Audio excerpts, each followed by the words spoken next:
Imagine an album that doesn't just play music but builds worlds. One moment, you're walking through a snowy forest to meet a talking lion. The next, you're seated at a candlelit table in an Agatha Christie whodunit. And then suddenly you're soaring towards the sun with Icarus himself. Well, today I'm looking at something that isn't just a record, it's really quite an adventure. Steve Hackett's Please Don't Touch is a kaleidoscope of sound and a masterclass in collaboration. One of the most unexpected journeys progressive rock ever took. Buckle up, because every track here is a different door to another place entirely. Now we're opening the album, stepping straight through the wardrobe into C.S. Lewis's magical realm. Narnia just isn't a nod to the line The Witch in the Wardrobe, it's really a warm, whimsical invitation.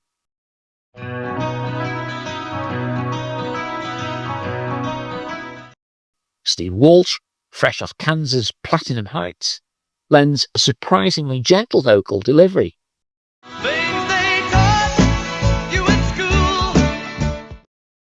Trading in those stadium rock powers for something much more intimate here. Hackett's acoustic guitar forms the backbone with subtle layers of percussion, strings, and perhaps even a whistle in there tucked into the mix.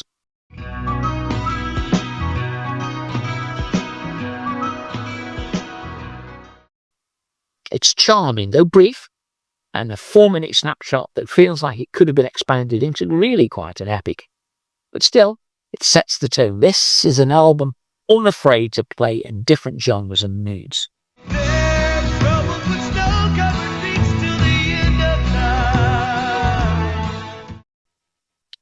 Then things get, well, really quite strange.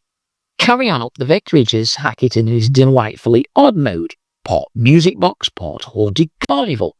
It starts with a childlike sing-song verse.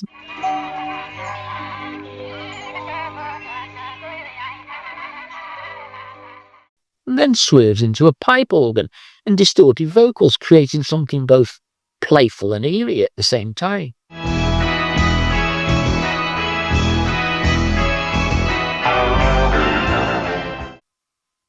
Inspired by the murder mysteries of Agatha Christie, the lyrics really read like a headline clippings of some bizarre fictional crimes.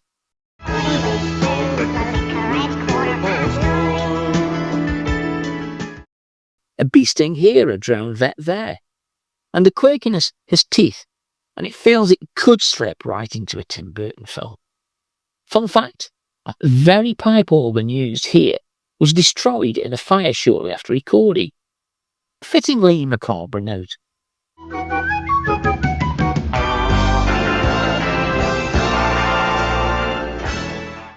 Now, with Morph returning on vocals, racing in A feels like Hackett listening to the reins for some high energy release.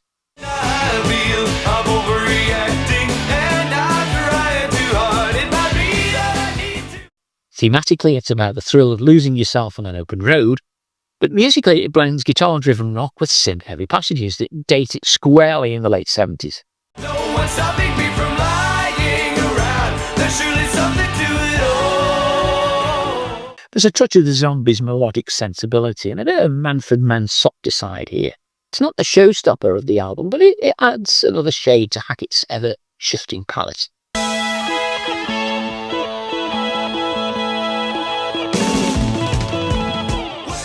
And just when you think the album's going to keep speeding along, Hackett pulls everything back.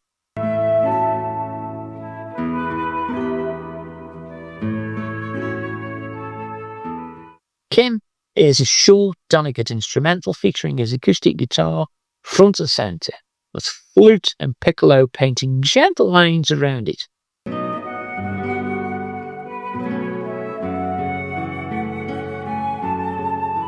It's serene, pastoral, and over almost as soon as it begins, like a peaceful dream you wish had lasted a wee bit longer.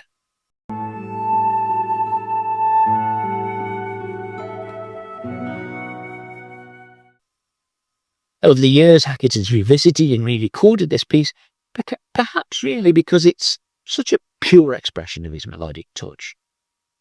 Closing the first side of the vinyl, How Can I brings in Richie Havens, the folk legend with a voice as warm as a hearth in the winter. His delivery here is grounding, equal parts storyteller and confidant. The arrangement is lush, with strings swirling around Hackett's guitar. Local radio says sorry, time to go. The lyrics wander between love, reflection, and the quiet disorientation of modern life. Now, if earlier tracks had hinted at cinematic potential, this one all but begs to roll over and credits as a protagonist walks away into the sunset. Be home to see my friend. Now, side 2 begins with a surprise.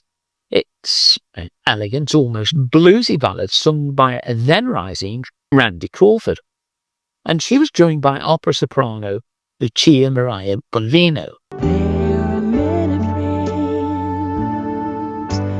that I once knew.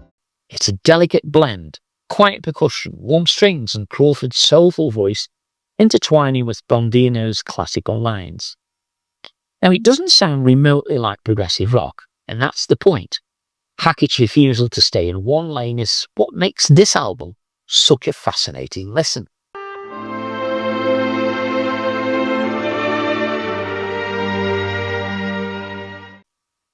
There's a point in the chorus where Crawford's delivery almost veers into "You Make Me Feel Like a Natural Woman" territory, and it's glorious.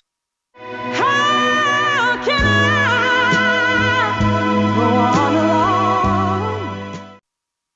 It's followed by "Land of a Thousand Autumns," and this is a fleeting instrumental bridge, just enough to set the stage for the title track.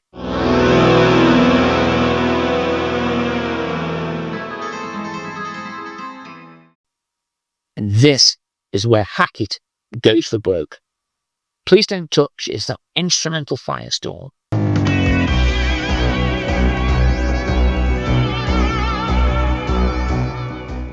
Layers of synth, strings, and guitars crashing together.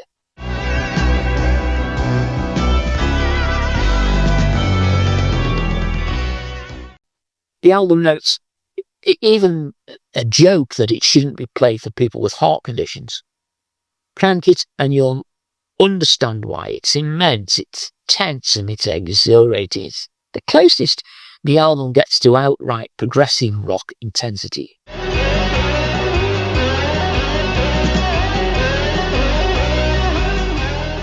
One of the oddest moments on the album is the next track called Nikam. It's almost an experiment in sound design.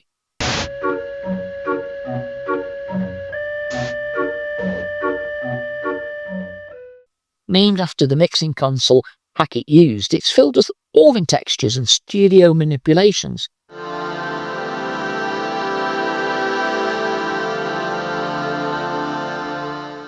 It feels like an abstract film score than a rock track.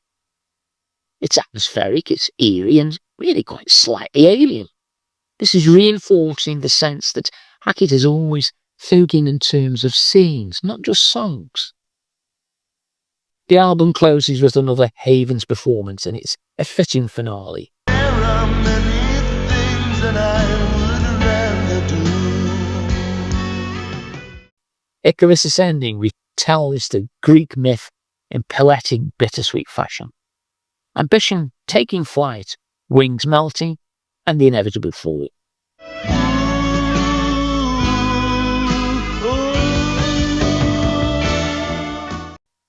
Haven's voice here is commanding yet tender, carrying that weight of the story.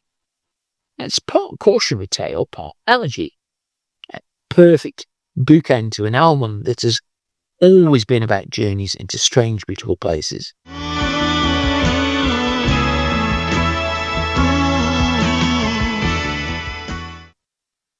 Like, Please Don't Touch isn't just a follow-up to Steve Hackett's debut.